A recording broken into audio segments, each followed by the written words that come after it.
महिमा आद्या शक्ति प्रिय दर्शक बंधु आपण मानक मोर चैनल को हार्दिक अभिनंदन।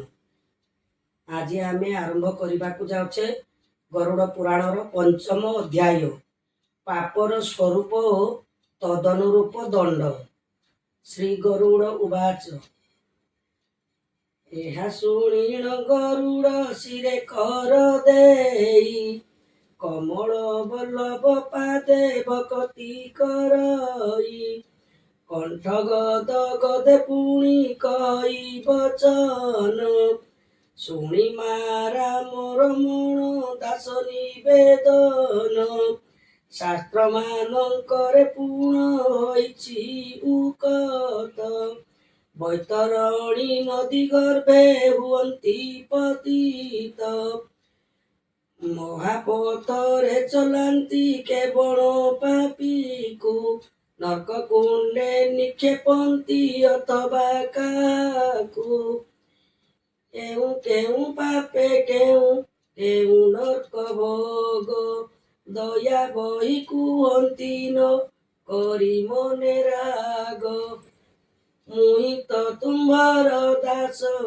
खटे तब पादे शुणिले श्रीमुख पाप न रही बहादे तुम्हार सेवक होई काकु पुछिबी शुणिले परिहासर पात्र मु होइबी जलरे आबर कूले रही करी जेबे तृषारे मरई जीव निदाघे कि देवे त्रिकालज्ञ त्रिलोकेश प्रभुक्ति जहार तार वृत्य ज्ञान पूछे पाशरे अन्यर दया बही दास ठारे बुझाई कुहंतु अज्ञान अंधार ज्ञान आलोक दहंतु एही परी कही तऊ विनती करिला प्रभु पाद पद्म ध्याई नीरवे रहिला मृत्युर आरत जानी देव नारायण जलद गंभीर वाक्ये कहती जे पूर्ण श्री भगवान उवाच शुण शुण गरुड़ हे पचारिलु जा संक्षेपरे बुझाई मु कहुअछि ताहा विषय सुख भोगरे होइण उन्मत्त जेउ नर नीति प्रति तहि आसकत धर्मा धर्म शुभा शुभ न करे विचार गुरु गौरव न मानी माते निरंतर कषण उपरे सेउ कषण लभई भय परे द्वय सेई जननीति पाई नर करु मुक्ति तार न हुए केबे जमपुरे दंड भोगे सेठी प्रस्तावे जमराज भुवनरे तिनि कोटि द्वारे धार्मिक माने गमन करती सत्वरे पूर्व पश्चिम उत्तर द्वार पथ देई ज्ञानी स्वीकृति सुजन गमन करई पापी मानक पाई कि एक गोटी बाट दक्षिण दुआर पथु अत्यंत संकट सेही पथे जिबा बेले नाना दुख मान बैतरणी नदी आदि तहि विद्यमान से नदी रे पड़े जेउ पातकी पामर ताहा कहुअछि एबे मने कर स्थिर जे जन ब्राह्मण बध करे जानी शुणी मद्यपान गोहत्या जे करिताए पुणी ବିଶ୍ୱାସ ଦେଖାଇ କରେ ବାଳକ ବିନାଶ, କୂଟ କପଟରେ କରେ ଯେଉଁ ଜନ ନାଶ। ଗୋପନ ପ୍ରଳୟ କରି ଗର୍ଭନାଶ କରେ, ପାପକୁ ଭୟ ନ କରି ନୀତି ପାପ କରେ। ଗୁରୁ ଦ୍ୱିଜ ଧନ ବଳେ କରେ ସେ ହରଣ, ବାଳକର ଧନ ହରେ ଯେଉଁ ମୂଢ଼ ଜନ। ନାରୀ ଧନ ଚୋରି କରି ଯେଉଁ ଜନ ନିଏ, ଋଣ କରି ଯେଉଁ ଜନ ତାକୁ ନ ଦିଏ। ଦେବ ବୋଲି ଆଶା ଦେଇ କରଇ ନିରାଶ, ବିଶ୍ୱାସୀ ଲୋକକୁ କୁଟେ ଯେହୁ ଦିଏ ବିଷ। ଏମାନଙ୍କ ଠାରୁ ବଳି ପାପୀ ନାହିଁ କେହି, କପଟେ ଖାଦ୍ୟରେ ବିଷ ଦିଅନ୍ତି ମିଶାଇ। ଜ୍ଞାନୀ ଜନଙ୍କୁ ନିନ୍ଦାର ମିଛେ ଦୋଷ ଦେଇ, କୁଜନ ସଙ୍ଗେ ସଙ୍ଗ ସେ ନିରତେ କରଇ। ନିଜକୁ ବଡ଼ ବଲିଣ ବହେ ଅହଙ୍କାର, କୂଟ କଥା କହୁଥାଏ ଯେଉଁ ନିରନ୍ତର। ନିଚ ଜନେ ରସି ସାଧୁ ସଙ୍ଗ ପରିହରେ, ଶୁଭ କର୍ମ ମାନ ଯେଉଁ କେବେ ନ କରେ। ବେଦ ପୁରାଣ ଶାସ୍ତ୍ରକୁ କରୁଥାଇ ନିନ୍ଦା, ଠକ ଶାସ୍ତ୍ର ବୋଲି କହି ଅନ୍ୟ ଦିଏ ବାଧା। ଅନ୍ୟମାନଙ୍କୁ କରଇ ଯେହୁ ତିରସ୍କାର, ପର ଦୁଃଖ ଦେଖିଲେ ସନ୍ତୋଷ ଚିତ୍ତ ଯାର। ହିତ ଉପଦେଶ ମାନ ମଣଇ ଅହିତ, ମୋ ଠାରୁ ବଡ଼ କେ ନାହିଁ ଭାବେ ସେ ସତତ। ନ ମାନି କାହାକୁ ପାପ କର୍ମ ଯେ କରଇ, ସେହି ଜନଟି ଦକ୍ଷିଣ ଦୁଆରେ ଗମଇ। ଯାତନା ମାନଙ୍କୁ ଦେଖି କରଇ ରୋଦନ, ଯମଦୂତେ ବାନ୍ଧି କରି ହସ୍ତ ପାଦ ପୁଣ। ମାଡ଼ ମାରି ବହୁତ ଯେ ସେ ନଦୀ ଗର୍ଭରେ, ଧରି ପକାଇ ଦିଅନ୍ତି ତାକୁ ବଳାତ୍କାରେ। ପିତା ମାତା ଗୁରୁ ଦ୍ରୋହ ଯେବା କରିଥାଇ, ତାହାକୁ ସେ ନବଗର୍ଭେ ପକାନ୍ତି ନେଇ। ସୁଶୀଳା ସ୍ୱାମୀ ଭକତା ପତ୍ନୀକୁ ଯେ ଛାଡ଼ି, କୁରୂପା କୁଶ୍ଚିତା ନାରୀ ରସେ ଧର୍ମେ ଛାଡ଼ି। ସେ ପାପୀଙ୍କି ଯମଦୂତେ ନେଇ ସେ ନଦୀରେ, ହାତ ଗୋଡ଼ ବାନ୍ଧି ନ ପକାନ୍ତି ନିରନ୍ତରେ। ସୁଜନ ଜନଙ୍କ ନିନ୍ଦା କରେ ଯେଉଁ ପ୍ରାଣୀ, ଅବଜ୍ଞା କରଇ ମୂଢ଼ ଭାବେ ପୁଣି ପୁଣି। ସେ ପାପୀଙ୍କି ଦେଖିଲେ ଯେ ଯମଦୂତ ମାନେ, ରୋଷେ ବାନ୍ଧି ଫିଙ୍ଗି ଦିଅନ୍ତି ନଦୀକୁ ବହନେ। ପ୍ରତିଜ୍ଞା କରଇ ଯେହୁ ଦେବ ଦ୍ୱିଜଠାରେ, ଦେବା ପାଇଁ କହିଣ ନ ଦିଏ ଯେ ହେଳାରେ। ଯେ ଜନ ପଡ଼ଇ ବୈତରଣୀ ନଦୀ ମଧ୍ୟେ, ନାନାଦି ଦୁଃଖ ଭୋଗଇ ସେ ପାପୀ ସଂସ୍ରଦେ। ଦାନ ଦେଇ ଯେହୁ ପ୍ରାଣୀ କରଇ ହରଣ, ଦତାପହାରୀ ଅଟଇ ସେହି ପାପୀ ଜନ। ଦାନ ଦେଇ ଅନୁତାପ କରେ ପଛେ ଯେହୁ, କାହିଁକି ଦେଲି ବୋଲିଣ ଦୁଃଖ କରେ ସେହୁ। ପରଚିତ ହରଇ ଯେ କରି ବଳାତ୍କାର, ଦାନ ଦେଇଣ ନିରାଶ କରେ ଯେ ପାମର। ଯଜ୍ଞ କରିବା ପାଇଁ କି ଦ୍ରବ୍ୟ ଠୁଳ କରି, ଯଜ୍ଞ ନ କରି ବୁଞ୍ଜଇ ସକଳ ଆବରି। ଗୀତା ଭାଗବତ ଆଦି ପୁରାଣ ବ୍ୟାଖ୍ୟାନ, ଯେଉଁଠାରେ ହେଉଥାଏ ନିତ୍ୟ ପ୍ରତିଦିନ। ଯେଉଁମାନେ ଶୁଣିବାକୁ ସେଠାକୁ ଗମନ୍ତି, ସେମାନଙ୍କୁ ନିନ୍ଦା କରେ ଯେ ପାପୀ ଦୁର୍ମତି। ହରି ନାମକୁ ନିନ୍ଦନ୍ତି ଯେଉଁ ମୂଢ଼ ପ୍ରାଣୀ ଯମଦୂତେ ନ କରେ ପକାନ୍ତି ତାକୁ ଆଣି। ବ୍ରାହ୍ମଣ ହୋଇଣ ନିଜେ ରାବଣକୁ ସେଉ ଗୋଚର ଭୂମିକୁ ଚାଷ କରେ ପୁଣି ସେଉ।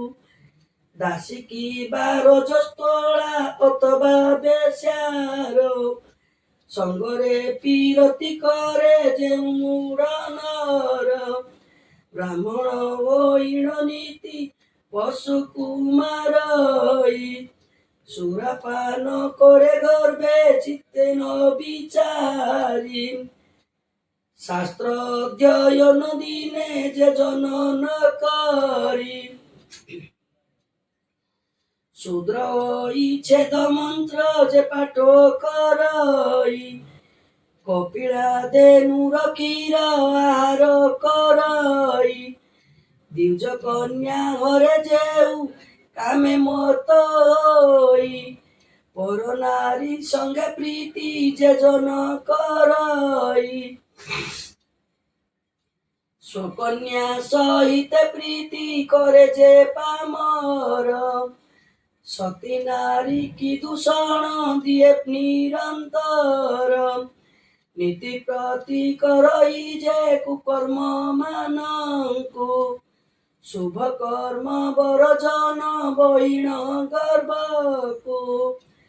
ସେହି ପାପୀ ମାନଙ୍କୁ ମରଣ କାଳରେ ଯମଦୂତେ ଘେନି ଯାନ୍ତି ଧରି ବଳାତ୍କାରେ।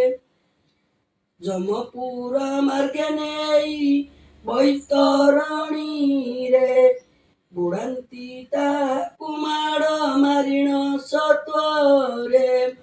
ସେ ନଦୀରେ ବହୁତ ଯେ କୁମ୍ଭୀର ମଗର। ପାପୀ ଶରୀରେ ଆଘାତ କରନ୍ତି ଅପାର। ଜଳରେ କୁମ୍ଭୀରାଦିଙ୍କ ହେତୁ ଭୟ ହୁଏ। ଉପରେ ଦୂରେ ପିଟନ୍ତି ତାକୁ ନିର୍ଦ୍ଦୟେ।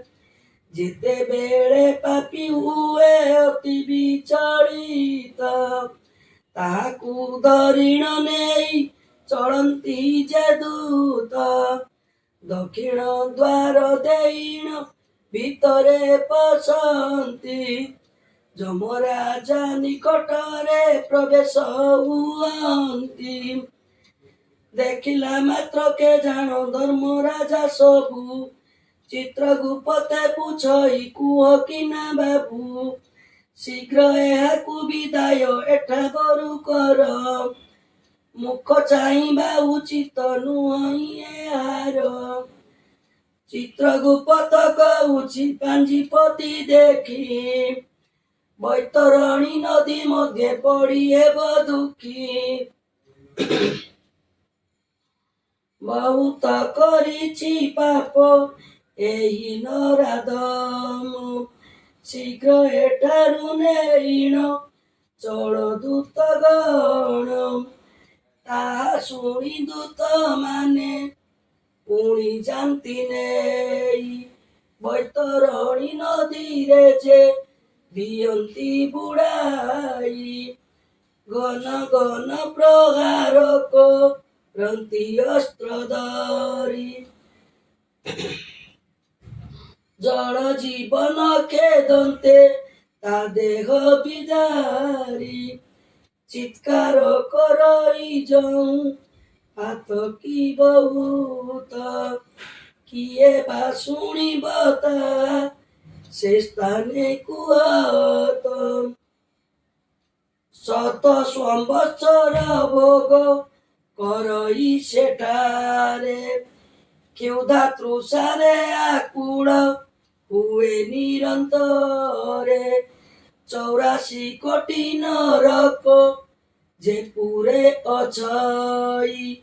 ବୈତରଣୀ ସବୁଠାରୁ ବଡ଼ ଯେ ଅଟଇ। ସବୁ ନରକ ଅଟଇ କଷ୍ଟଦାୟ ପୁଣି। ନାନା ଦଣ୍ଡ ସେମାନଙ୍କ ଭୋଗ କରେ ପ୍ରାଣୀ। କେତେକ ନରକ ବୈତରଣୀରେ ମିଳିଛି। ତେଣୁ ବୈତରଣୀ ସର୍ବଶ୍ରେଷ୍ଠ ବୋଲାଇଛି। ଅତ୍ୟନ୍ତ ପାତକ ଯେଉଁ ମାନେ କରିଥାନ୍ତି, ବୈତରଣୀ ନଦୀ ଗର୍ଭେ ତାହାକୁ ପକାନ୍ତି। ସର୍ବନର୍କର ଯାତନା ସେଠାରେ ପୂରିଛି। ପାପୀ ତାହା ଭୋଗ କରେ ରହି କାଳ କିଛି। ମିଥ୍ୟା ସାକ୍ଷୀ ଯେଉଁ ଜନ ଦିଅଇ ସଭାରେ, କପଟେ ଧାର୍ମିକ ବୋଲି କୁହେ ଯେ ସଂସାରେ। ପରବିତ ଚୋରି କରି ପୋଷଇ ଉଦର, ଜୀବ ହତ୍ୟା କରେ ନୀତି ଯେଉଁ ପାପୀ ବର। ଉପକାରୀ ବୃକ୍ଷମାନ ଛେଦନ କରଇ, କୁସୁମ ବୃକ୍ଷମାନଙ୍କୁ ବିନାଶ କରଇ। ବିଧବା ନାରୀଙ୍କୁ ପ୍ରୀତି କରଇ ଯେ ଜନ, ତୀର୍ଥ ବ୍ରତ ନ କରଇ ଯେହୁ ମୂଢ଼ ମନ। ଯେହୁ ନାରୀ ସ୍ୱାମୀଙ୍କୁ କହଇ କଟୁ ବାଣୀ, ପର ପୁରୁଷ ସହିତ ଆନନ୍ଦରେ ରମି। ସେମାନଙ୍କୁ ଯମଦୂତେ ଧରି ନେଇ ଯାନ୍ତି, ରୌରବ ନରକ ମଧ୍ୟେ ତାହାକୁ ପକାନ୍ତି। ସେ ନର୍କ କୁଣ୍ଡରେ ଜୁପ ବିଷ୍ଠା ଆଦି ଥାଏ, ନାନା କୀଟ ପରିପୂର୍ଣ୍ଣ ତହିଁ ହୋଇଥାଏ। କୀଟଙ୍କ ଦଂଶନ ପୁଣି ଦୂତଙ୍କ ପ୍ରହାର, ହେତୁ ପାପୀର ଶରୀର ହୁଏ ଜର। କ୍ଷୁଧାରେ ଆକୁଳ ପେଟ କଣ୍ଠ ଯେ ତୃଷାରେ, ଶୁଖିଯାଏ ଅନ୍ନ ଜଳ ନ ମିଳଇ ତାରେ। ବହୁ ବର୍ଷ ଭୋଗ ଅନ୍ତେ ନିଜ ଯୋନି ପାଏ, ପୁଣି ପୁଣି ଉଠେ ପଡ଼େ ଜନ୍ମ ଜରା ମୋହେ। କୁଳ ଧର୍ମ ତ୍ୟଜି ଯେହୁ କରେ ମନ୍ଦ କର୍ମ, ନିରନ୍ତରେ କରୁଥାଇ ଯେ ଅଧର୍ମ ମାନ। ପୁଣି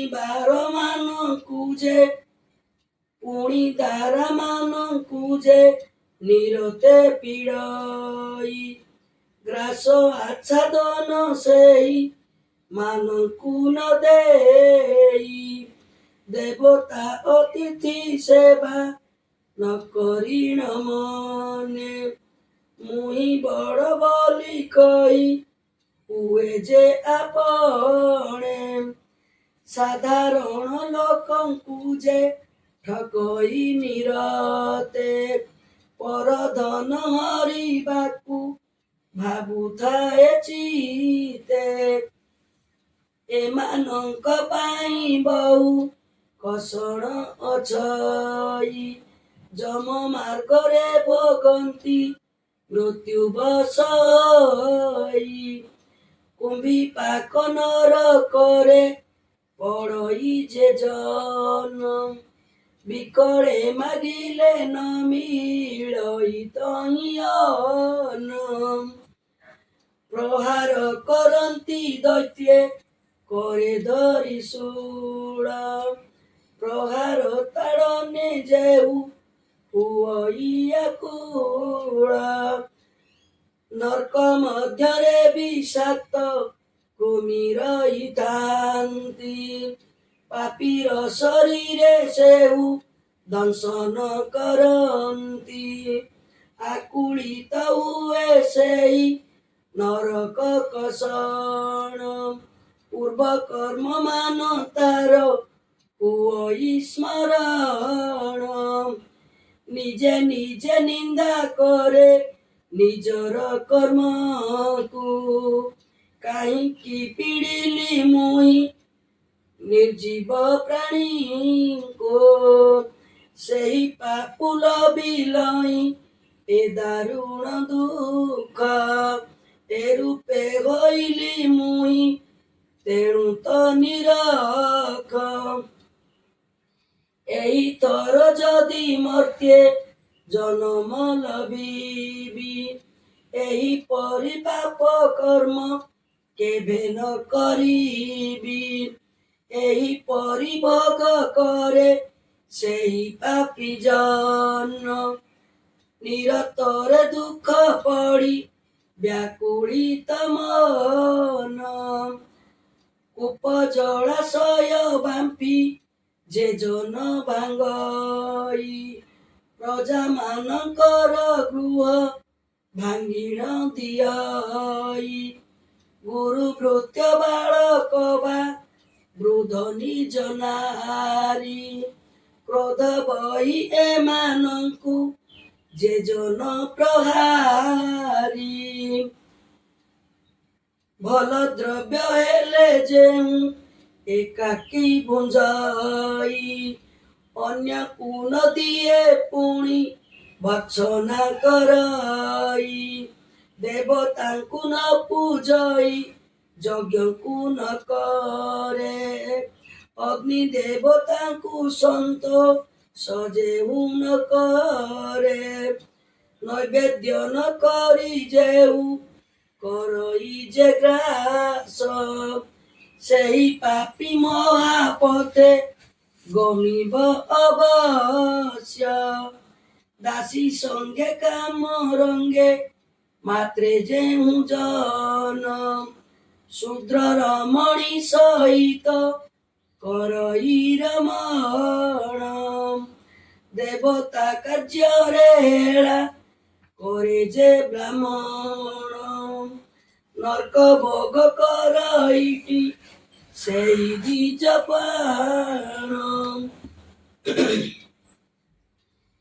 তপ্ত তৈଳ কুণ্ডରେ ତାହାକୁ ପକାନ୍ତି ଜଳନ୍ତା ଅନଳ ପ୍ରାୟ ଦିଶଇତା କାନ୍ତି ଯେଉଁ ନିଜ ପତ୍ନୀ ପ୍ରୀତି ଦୂରେ ପରିହରି ପର ସ୍ତ୍ରୀର ମନ କରେ କିଛି ନ ବିଚାରି ନିଜ ନାରୀ ପ୍ରତି ଦ୍ୱେଷ ଭାବ ମନେ ବଇ ନିର୍ଦ୍ଦୟ ଭାବରେ ଯେଉ ପ୍ରହାର କରଇ ସେହି ଜନ 7 ବର୍ଷ ନରକ ଯନ୍ତ୍ରଣା ଭୋଗ କରେ ସେହି ତହିଁ ନାନଦି ଯାତନା ଚତୁର୍ଦ୍ଦଶୀ ଅମାବାସ୍ୟା ପୂର୍ଣ୍ଣିମା ସଂକ୍ରାନ୍ତି ନ ମାନି କାମିନୀ ସଙ୍ଗେ କାମ ରଙ୍ଗେ ମାତି ଶ୍ରାଦ୍ଧ ଦେଇ ଦିବସରେ କାମିନୀ ସୁରତି ଯେ ଜନ କରଇ ଜାଣି ଅତି ମନ୍ଦ ଗତି ମଳମୂତ୍ର ଅନଳରେ ଯୋଜନ ତ୍ୟଜନ୍ତି ମହାରୌରବ ନରକେ ସେମାନେ ପଡ଼ନ୍ତି ଅର୍ଥ ଭୋଗେ ଯେଉଁ ନାରୀ ନିଜ ଜନି ନିଜେ କୁଳ ଧର୍ମ ଦେଶ ତ୍ୟାଗ କରେ ଯେ ପ୍ରତ୍ୟକେ ସେହି ନାରୀ ପୁରୁଷ ଯେ ମହାନର୍କେ ପଡ଼ି 7 ସମ୍ବତ୍ସର ଯାକେ ହେଉଥାନ୍ତି ସଡ଼ି ଅପରାଧ ବିନା ଯେଉ ପ୍ରାଣୀଙ୍କି ଦଣ୍ଡଇ ଯେ ଜନ ଆଶା ଦେଇହୀନ ଲୋକଙ୍କୁ ବଣ୍ଡଇ ବାସଗୃହରେ ସଂଯୋଗ କରଇ ଅନଳ କ୍ଷୁଧାତୁର ଠାରୁ ଘେନି ଯାଏ ଯେ ଆହାର ଯମପୁରେ ବହୁ ଦଣ୍ଡ ଭୋଗ ସେ କରଇ ତାମସ ନର୍କ ମଧ୍ୟରେ ଶେଷେ ପ୍ରବେଶଇ ଅଗ୍ନିତାପ ପାଇ ଯେବେ ଶୀତଳ ଖୋଜଇ ଛାୟା ବୃକ୍ଷ ତଳକୁ ତାହାକୁ ଯାନ୍ତି ନେଇ ଛାୟା ପାଇ ତା ମୂଳରେ କିଛି କ୍ଷଣ ବସେ। ଖଡ୍ଗ ସମ ଚିହ୍ନ ପତ୍ର ତା ଉପରେ ଖସେ। ଛିଡ଼ିଯାଏ ଅଙ୍ଗ ତାର ବହି ରୁଧିର। ଆକୁଳ ହଇଣ ସେଉ କରଇ ଚିତ୍କାର। ତାହା ଜାଣି ଦୂତେ ତାକୁ ଛଳାଇ କହନ୍ତି, ଅଳ୍ପ କାଳ ରୁହ ଦେହ ହୋଇଯିବ ଶାନ୍ତି। ବ୍ୟାକୁଳ ଚିତ୍ତରେ ଯେବେ ପାଣି ସେହି ମାଗେ, ତପ୍ତ ତୈଳ ଆଣି ନ ଦିଅନ୍ତି ଦୂତେ ବେଗେ। ଆହେ ଖଡ୍ଗପତି ଏହି ପରି ପାପୀ ମାନେ, ଯୁଗାନ୍ତ ପ୍ରଳୟ ଯାଏ ଭୋଗନ୍ତି କଷଣ। ଆହେ ଖଡ୍ଗପତି ଏହି ପରି ପାପୀ ମାନ, ଯୁଗାନ୍ତ ପ୍ରଳୟ ଯାଏ ଭୋଗନ୍ତି କଷଣ। ପ୍ରଳୟରେ ଯେଉଁ ସବୁ ବିନାଶ ହୁଅନ୍ତି, ସେମାନେ ମୁକ୍ତ ହୋଇଣ ବୈକୁଣ୍ଠକୁ ଯାଆନ୍ତି। ଗରୁଡ଼ ଉବାଚ ବ୍ରହ୍ମାଙ୍କର ଏକ ଦିନ ଯେବେ ଭୋଗ ହୋଇ, ମନୁଷ୍ୟମାନଙ୍କର ଅଟି ପ୍ରଳୟ ହୁଅଇ।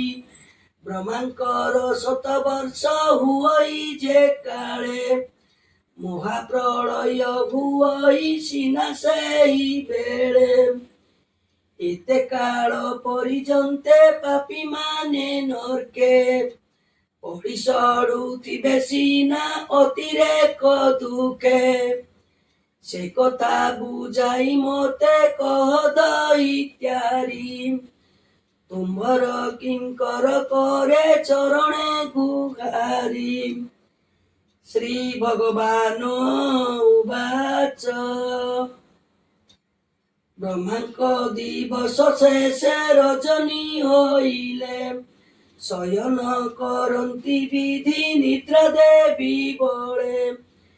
ସେ ସମୟରେ ହୁଅଇ ଖଣ୍ଡ ଯେ ପ୍ରଳୟ, ସକାଳରୁ ଉଠି ବ୍ରହ୍ମା ସୃଷ୍ଟି କରେ ତୟ। ଏହିପରି ନୀତି ପ୍ରତି କରଇ ଯେ ସୃଷ୍ଟି, 7 ବର୍ଷେ ସେ ପ୍ରଳୟ ହୁଏ ପରମେଷ୍ଟି। ସେତେବେଳେ ସମସ୍ତଙ୍କୁ ସମ୍ଭାଳୁ ଯେ ଆମ୍ଭେ, ପ୍ରଳୟ ଶେଷରେ ବ୍ରହ୍ମା ସତ୍ୟ ପୁଣି ବମ୍ବେ। ଯେତେବେଳେ ସୃଷ୍ଟି ପୁଣି ହୁଅଇ ନୂତନ, ନୂଆ ଯମ ସେ କାଳରେ ହୁଅଇ ସୃଜନ।